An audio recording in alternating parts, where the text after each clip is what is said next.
بدعنوان کیوں کہا گیا؟ انہوں نے تو ایسی کوئی کرپشن نہیں کی ہے، اور انہیں بھی اب یہ کرنا چاہیے۔ تو یہ غلط کہتے ہیں، ان کے ابھی راؤ انوار اور راؤ اسلم شہید جو کہلاتے ہیں، ان جیسے لوگ ہیں۔ راؤ انوار کے بارے میں کہتے ہیں کہ 100 ارب روپے سے زیادہ اس کے پاس پیسہ ہے، اور سمجھ میں آتا ہے 450 لوگ مارے اس نے، اور وہ ریاست کی دلالی بھی کرتا تھا، وہ سندھ حکومت کی بھی کرتا تھا، اور کبھی وفاقی حکومت کی بھی کرتا تھا، اور جب ریاست کی کرتا تھا تو باقی تو سب۔ تو میں کہنا ہی چاہتا ہوں کہ یہ بیوروکریسی نے اس ملک کو اصل ختم کیا ہے، کہ یہ جو آرمی سول لیڈرشپ کی لڑائی ہے، اس میں بیوروکریسی جو ادارے ہیں منجمد نہیں، دفن ہو چکے ہیں۔ اور خان صاحب جو کچھ کہیں بچا رہ گیا ہے، سب سے پہلے ذہن میں لائیے کہ سقوط ڈھاکہ کی برسی میں چند دن رہ گئے ہیں، اور خان صاحب کی باتیں دیکھیں، ملک میں جو گفتگو ہو رہی ہے، جو شور پڑا ہوا ہے، جو انتشار ہے، ساتھ میں ہمارے اسٹیبلشمنٹ کے لوگ پوسٹیں بھیج رہے ہیں کہ دیکھیں مشرف کے دور میں بینک دیوالیہ تھے، اکانومی دیوالیہ تھی، خزانہ دیوالیہ تھا، اس نے آ کے یہ کیا اور اس نے یہ سکون دیا، فلانا دیا۔ تو اس پہ میں نے جل کے کہا کہ آپ بالکل درست کہتے ہیں، اگر مشرف رہ جاتا تو یہاں دودھ کی شہد کی نہریں بہہ رہی ہوتی ہیں، مگر قوم دہشت گردوں کے ہاتھوں ماری جا چکی ہوتی، یا گوانتانامو بے میں ہوتی، سب بک چکے ہوتے، اور یہاں پر صرف دودھ کی نہریں رہ جاتی ہیں۔ اور اس سے پیچھے جائیں تو ضیاء الحق کے دور میں اگر ضیاء الحق کا کنٹینیوشن رہتا تو مجھے یقین ہے کہ یہ قوم ختم ہو جاتی، لڑ کر مر جاتی، اور صرف وہ اسٹیبلشمنٹ کے لوگ اور ان کے خاندان رہ جاتے۔ اس سے بھی پیچھے جائیں تو یحییٰ کے دور میں اگر ان کا کنٹینیوشن رہتا، اگر یحییٰ خان کنٹینیو رہتے تو اس ملک میں جنرل رانی اور تھائی لینڈ جیسا منظر ہوتا، جہاں لوگ انجوائے کرنے آیا کرتے، شراب کی نہریں بہہ رہی ہوتی۔ میں بحث میں نہیں پڑھوں گا، مگر میں صرف آپ کو یہ بتانا چاہتا ہوں کہ اس اپوزیشن جس پر ابھی تک کسی عدالت میں کوئی مقدمہ ثابت نہیں ہو سکا، کسی کو سزا نہیں ہو سکی، خان صاحب ایک نئی اخلاقیات یہاں ڈیولپ کر رہے ہیں کہ ملزم کو، جس پر پوری دنیا چلا اٹھی ہے کہ یہ احتساب برائے مخالفت ہے، مگر اس کے باوجود بھی خان صاحب بغیر لوگوں کی انڈائٹمنٹ کے، بغیر کسی پروف کے، بغیر کسی سزا کے یہ بلڈ کر رہے ہیں کہ جو لوگ جن کا نام بھی نیب میں آ جائے وہ بد کردار ہوتا ہے، وہ چور ہوتا ہے، وہ ڈاکو ہوتا ہے۔ خان صاحب سے پوچھے نا، احتساب بیورو میں ان کی حکومت کے 3 سال کے دوران نیب کے دفتر سے آصف زرداری کی فائلیں کیسے غائب ہو گئیں؟ کیسے غائب ہو گئیں؟ خان صاحب سے پوچھیں۔ یہ اداروں کی انتظامی حالات ہیں۔ اس سے بڑھ کر سننا ہے تو سنیے، کل اسلام آباد ہائی کورٹ نے کہا ہے کہ یہ ملک تجاوزات پر مشتمل نظر آتا ہے، یہ پورا اسلام آباد تجاوزات ہی تجاوزات ہیں، اور اس سے ریاست کی انتظامی حالات کی ابتری کا اندازہ لگایا جا سکتا ہے کہ یہاں نیوی کا جو کلب ہے وہ بھی تجاوزات پر مشتمل ہے۔ یہ پورا ملک تجاوزات پر مشتمل ہے، نسلا ٹاور سے نیوی کلب اسلام آباد تک۔ اور جہاں جائیے پھر ریاض ملک کی تو خبریں، نہ یہ جج کوئی فیصلے سناتے ہیں، نہ یہ میڈیا دکھاتا ہے، نہ سیاستدان بولتے ہیں۔ بہرحال میں ویڈیو طویل نہیں کروں گا، مجھے کچھ ویڈیو بھی دکھانے ہیں۔ میں آتا ہوں، دیکھیں جی، گوادر میں انسانی سمندر بتایا جاتا ہے، کیونکہ آپ کے یہاں تو میڈیا پہ پابندی ہے نا، سوشل میڈیا ہے یا انٹرنیشنل میڈیا ہے جو آپ تک معلومات دیں۔ مجھے یاد ہے میرے بچپن میں ایوب خان کا، مجھے نہیں پتا ضیاء الحق کا دور تھا یا یحییٰ خان کا دور تھا، BBC سے سنا کرتے تھے لوگ، کیونکہ اپنے ملک میں تو اجازت ہی نہیں تھی۔ وہی صورتحال اب ہے، تو اب انٹرنیشنل میڈیا پھر سیربین مشہور ہوا کرتا تھا۔ تو بتاتا ہے انٹرنیشنل میڈیا کہ سمندر کے ساتھ ساتھ انسانی سمندر ہے، یہ پہلے ویڈیو دیکھیں پھر ہم اس پر گفتگو کریں.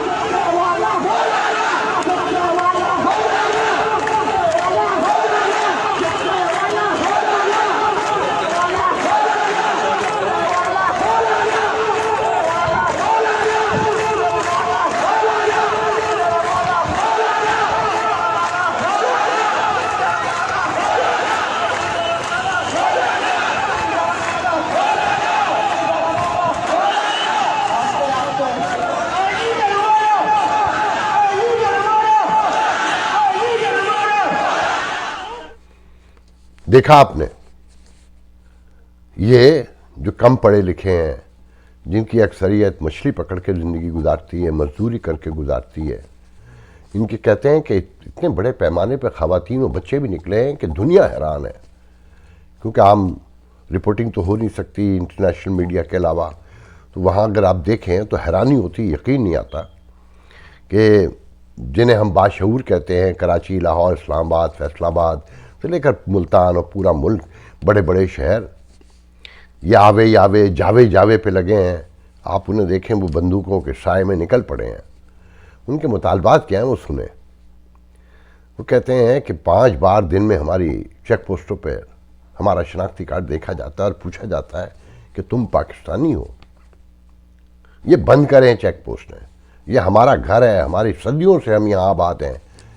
فرنٹیئر کور لگائی ہوئی ہے وہاں، ایف سی یا فرنٹیئر کور، میرے خیال میں ایف سی ہے. تو وہ ان سے روک روک کے پوچھتے ہیں. پھر غیر ملکی ٹرالر آ کے یا کسی ادارے کے خاص ٹرالر آ کے مچھلی پکڑتے ہیں، اور ان کی صدیوں سے جو روزی ہے اصل مچھلی پکڑنا، انہیں کہتے ہیں بند کریں. پھر ایران ان کا ہمسایہ ہے، بالکل قریب میں ہے، تو کہتے ہیں ان سے جو تجارت ہے وہ کھولی جائے کہ اس سے ہمیں فائدہ ہوتا تھا. کوئی کاروبار نہیں ہے. پھر کہتے ہیں پینے کا صاف پانی نہیں ہے، وہ پانی دیں. اور ساتھ میں کہتے ہیں یہ شراب کی دکانیں جو کھلی ہوئی ہیں یہاں اسلامی ملک میں، ذہن میں رکھیں، میں طوالت سے بچنے کے لیے بہت سی باتیں نہیں کہتا. پاکستان کی 90% سے زیادہ اشرافیہ شراب پیتی ہے، مگر عام آدمی کے لیے وہ حرام ہے، اس کے لیے کوڑے ہیں، سزائیں ہیں، وہ جرم ہے. یہاں تک کہ کسی بڑے آدمی سے شراب پکڑ لی بھی جائے تو ثابت نہیں ہو سکتا. میں نے کل کہا تھا نا کہ غریب کی جیب سے نثار کی ڈبیا میں سے بھی چرس برآمد کر لی جاتی ہے. اسی طرح کے اور ان کے مطالبات ہیں. ان کا لیڈر ہے مولانا ہدایت اللہ، ان کی گرفتاری کی کئی بار کوشش کر چکے ہیں. جب ان کی کوشش کرتے ہیں مجمع بڑھ جاتا ہے، دھرنا بڑا ہو جاتا ہے، خواتین بھی اپنے مردوں کی ہیلپ کو نکل آتی ہیں. پھر ایک لیڈر ہیں یوسف مستی خان، میں ان کا چاہتا ہوں پہلے انہیں سنے وہ کیا ہے، پھر میں ان پہ تبصرہ میں جو ہے آئی ایس آئی کا میجر یا کرنل، ہر مسئلے کے اوپر ہر جو آپ کمیٹی بناتے ہیں اس میں وہ موجود ہے، بیٹھے ہوئے ہیں. ان کے سامنے کم از کم یہ پارلیمانی پارٹیاں بول بھی نہیں سکتی. بولیں گی تو آئندہ الیکشن میں نہیں آنے دیں گے، نکال دیں گے. تو اس لیے جب تک اس کی جڑ سے اس ملک کے اندر جمہوریت کے لیے ہم سب اکٹھے ہو کے اس مسائل کو جڑ سے نہیں اکھیڑ دیں گے، اور اس فوج کو سیدھا بیرکس میں بیچ کے ہم یہ نہ کہیں کہ بھئی تم باجوہ صاحب جو کمانڈر ان چیف ہو، تم سیکرٹری ڈیفنس سے بات کرو، پرائم منسٹر سے نہیں کرو، تم اس کے ماتحت ہو، اور وہ تم کو نوٹس بھیجے گا، وہ تمہاری جو کچھ کرے گا. لیکن نہیں، باجوہ صاحب کو ایکسٹینشن دینا ہے، کورٹ آرڈر کرتا ہے، پارلیمنٹ پہ چھوڑتا ہے، پارلیمنٹ 365 ووٹ اس کو دے کے اس کو ایکسٹینشن دے دیتا ہے. کس کو روئیں، کس کو کہیں؟ غریب مزدور بیچارہ بھکاری ہو گیا ہے. کووڈ میں تو اور بھی زیادہ اس کو بھکاری بنا دیا ہے. بڑے بڑے انڈسٹریز میں سے ان کو نکالا گیا ہے. 8,000 9,000 لوگوں سے زیادہ مزدور نکالے گئے ہیں اس کووڈ کے بہانے، اور ان کو کوئی بھی ایڈجسٹ کرنے کے لیے تیار نہیں ہے. کسان بھوکا مر رہا ہے. تو اس ملک کو اگر بچانا ہے، اس ملک کو اگر آگے چلانا ہے، تو آپ کو اس پورے سسٹم کو بدلنا پڑے گا. آپ کو اس فوج کو کنٹرول کرنا پڑے گا، آپ کو اس فوج کو واپس بھیجنا پڑے گا بیرکس میں، اور اس فوج کی اتنی اہمیت ہو کہ جب جنگ ہو وزیر اعظم آرڈر کرے تو آپ جائیں جنگ لڑیں، ورنہ اس سے زیادہ اس کی کوئی اہمیت نہیں ہونی چاہیے. لیکن جنرل باجوہ صاحب آتے ہیں, جنرل عاصم باجوہ جو ابھی بنے ہیں سی پیک کے سربراہ, وہ آتے ہیں. کرپشن کا اس کے اوپر جو چارجز ہیں اس کے اوپر سب خاموشی ہے, کوئی کچھ نہیں بولتا. جہانگیر ترین کو یہاں بھگا دیا گیا یہاں سے, اور اس کے لیے قانون بھی بدلا جا رہا ہے اور کچھ نہیں ہوگا. لیکن جو اکاؤنٹیبلٹی ہوگا تو نواز شریف صاحب کا ہوگا, شہباز شریف صاحب کا ہوگا, بلاول بھٹو صاحب کا ہوگا, آصف زرداری صاحب کا ہوگا. لیکن عاصم باجوہ کو کوئی نہیں پوچھے گا, سلیم باجوہ کو. کیوں؟ بندوق رکھتا ہے بھائی, مارے گا. حالات بہت گمبھیر ہیں جناب, ہم یہاں بیٹھے ہیں لیکن حالات بہت گمبھیر ہیں. اگر اس مسئلے کو نہیں بدلا گیا یہ ملک چلنے والا نہیں ہے, چلے گا نہیں. کم از کم سندھی, بلوچ, پشتون پھر اس ملک میں نہیں رہے گا. غلامی ہم کسی کی کرنا نہیں چاہتے, فوج کی بھی اور نہ کسی وڈیرے اور سردار کی. لیکن یہ کہ اس قسم کا ایک ماحول بنائیں, اس قسم کے ایک سٹرگل میں جائیں سب کو لے کے ساتھ. 50 سٹرگل ہم نے کیے ہیں. ایم آر ڈی کی سٹرگل کی, اس کے بعد کمپرومائزز ہو گئے. اے آر ڈی کی سٹرگل کی, اس کے بعد کمپرومائزز ہو گئے, ایگریمنٹس ہو گئے مشرف کے ساتھ. تو یہ کب تک چلے گا یہ سلسلہ؟ عوام کو اب عوام صبر نہیں کر سکتا. اب ہم کو سب کو مل کر کے جدوجہد کرنا پڑے گا.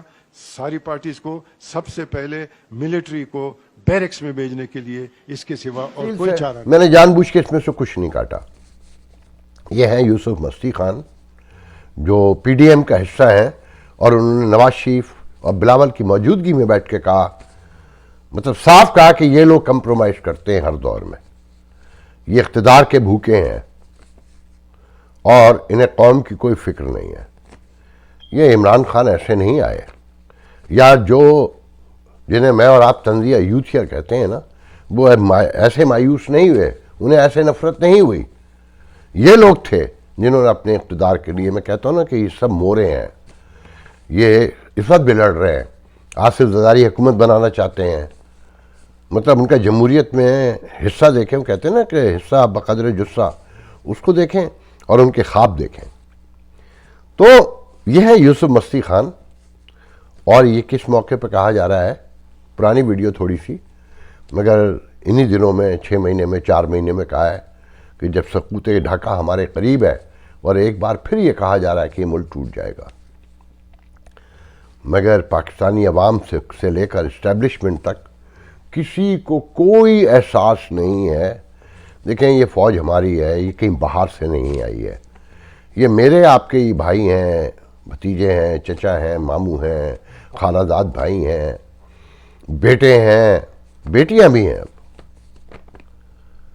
مگر نرگسیت کہنا چاہیے, انا پرستی کہنا چاہیے, مطلق العنانیت کہنا چاہیے کہ ہم اس ملک کو دوبارہ ڈبونے پہ تیار بیٹھے ہیں, مگر تسلیم کرنے کو تیار نہیں ہے.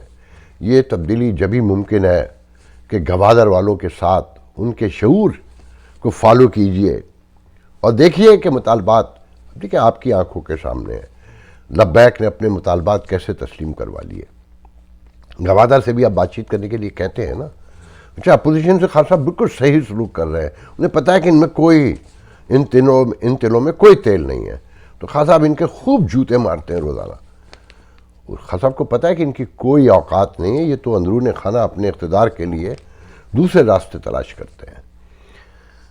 اگر آپ کو اپنے حقوق چاہیے, اگر آپ کو واقعی لگتا ہے مہنگائی ہے, اگر آپ کو لگتا ہے کہ یہ ملک واقعی تباہی کے دہانے پر ہے, میں یہ نہیں کہتا کہ آپ سڑکوں پہ جمع ہوں.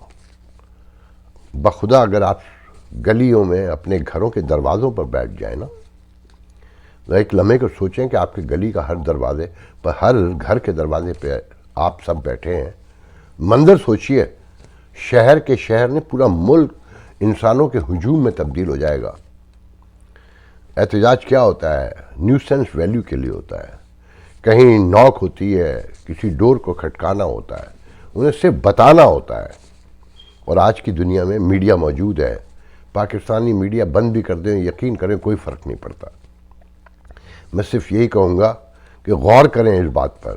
اگر آپ واقعی پریشان ہیں, بھول جائیں کہ آپ مسلم لیگی ہیں, آپ پیپلز پارٹی میں ہیں, آپ تحریک انصاف میں ہیں, آپ MQM میں ہے، مولانا فضل الرحمان کی جماعت میں ہے، اگر آپ واقعی پاکستان کو بچانا چاہتے ہیں اور پاکستان کو دیکھنا چاہتے ہیں ترقی کرتا، خوشحال، پرامن، تو آپ کو اپنے حقوق کے لیے باہر نکلنا ہوگا، ورنہ یہ حکمران اشرافیہ یاد رکھیے گا اپنی ہوس میں اس ملک کو کھو دے گی، اور آپ دیکھتے رہے، اور ان کا کچھ نہیں بگڑے گا۔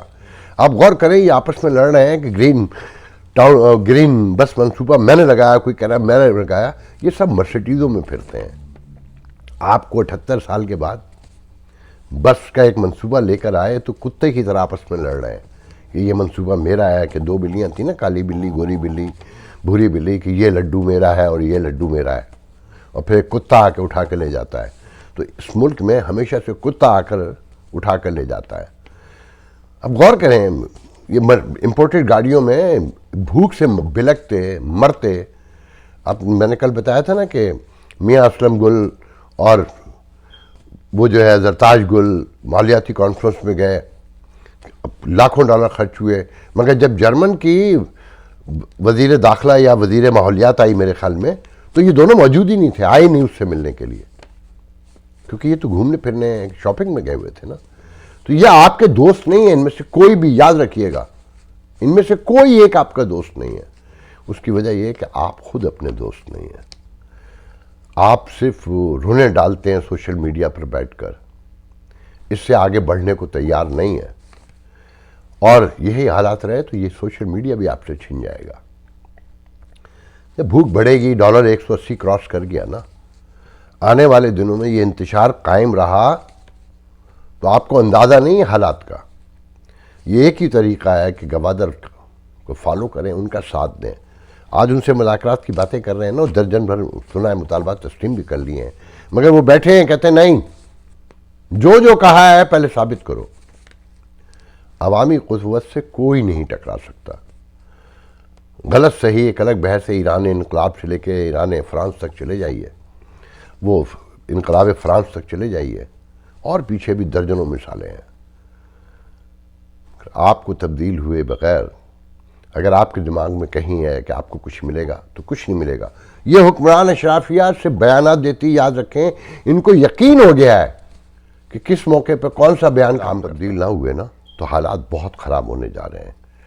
جب وہ معاشرہ ٹوٹا ہوا ہو، حکمران اور عوام لڑے ہوئے ہوں، تو غیر ملکی قوتوں کو بہت موقع ملتا ہے اور بہت آرام سے ملتا ہے۔ اس پورے خطے کی تاریخ غور سے پڑھ کے دیکھیے، ایسا نہیں تھا کہ یہاں بہادر جری نہیں تھے، شجاعت نہیں تھی، یا غیرت نہیں تھی، یا شرم نہیں تھی، مگر ضد انا بہت تھی، اور ایک دوسرے کی دشمنی میں خاموشی اختیار کرنے کو سیاسی حکمت عملی تصور کیا جاتا تھا۔